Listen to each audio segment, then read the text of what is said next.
The nation of Israel was in a tough place. Their king, Ahab, had married a foreign queen, Jezebel. She was a Phoenician who promoted the worship of Baal and was hungry for power. Jezebel was known for her significant influence on Israel's politics, spirituality, and her persecution of God's prophets. Jezebel was also known for her cunning and ambition, often using manipulation to achieve her goals. Following the confrontation between the prophet Elijah and the prophets of Baal, King Ahab, the husband of Jezebel, conveyed all the details to her, including the execution of the prophets of Baal. However, Jezebel remained unfazed. Instead, she pledged to take Elijah's life. She immediately sent a messenger to Elijah, threatening him. The message said, "The gods will get you for this, and I will get even with you. By this time tomorrow you will be as dead as any one of those prophets you killed." When Elijah saw how things were, he ran for dear life to Beersheba. He left his servant there and went into the desert. He was afraid, worn out, and honestly, he felt like giving up. He said to God, "Enough of this, Lord. Take my life. I am no better than my first fathers." Then he lay and fell asleep under a broom tree.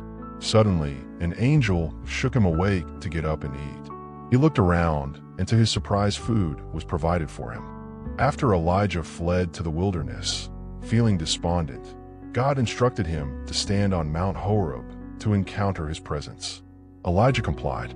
He first encountered a powerful wind that shattered rocks, but the Lord was not in the wind. Next, an earthquake shook the ground violently, yet the Lord was not in the earthquake either. Following this, a consuming fire appeared, but again, the Lord was not in the fire. Ultimately, after the tumult, Elijah heard a gentle whisper, recognizing the Lord's presence. He covered his face with his cloak and approached the cave's entrance. The Lord asked him, "What are you doing here, Elijah?" Elijah mourned on how passionate he had been for God, how Israel had turned away, and how he felt utterly alone, how he thought all prophets were murdered and him being hunted. But God had a mission for him. He told Elijah to go back the way he came and continue his prophetic work.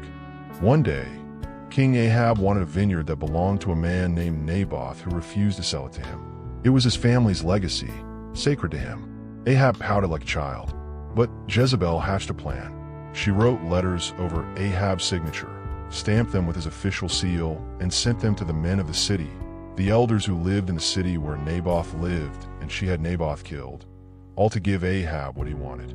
Then the Lord said to Elijah, "Go down and meet Ahab, the king of Israel. He will be at Naboth's vineyard claiming it for himself. Tell him, because of what you've done, there will be consequences. Your family will fall. Dogs will lick your blood at the very place where they licked the blood of Naboth. Jezebel will be judged." Jezebel laughed it off. She believed she was untouchable, but she was wrong. God's word was not to return void. Years passed. A new warrior, Jehu, came to bring justice. Jezebel tried one last time to charm her way out. She put makeup, beautified herself, and still had that same defiance. And she stood by the window. But this time around, it didn't work. Her own servants turned on her. They threw her out the window, and Jezebel fell to her death. Her ending was tragic. Every detail of the message from God, which he spoke through prophet Elijah, was fulfilled.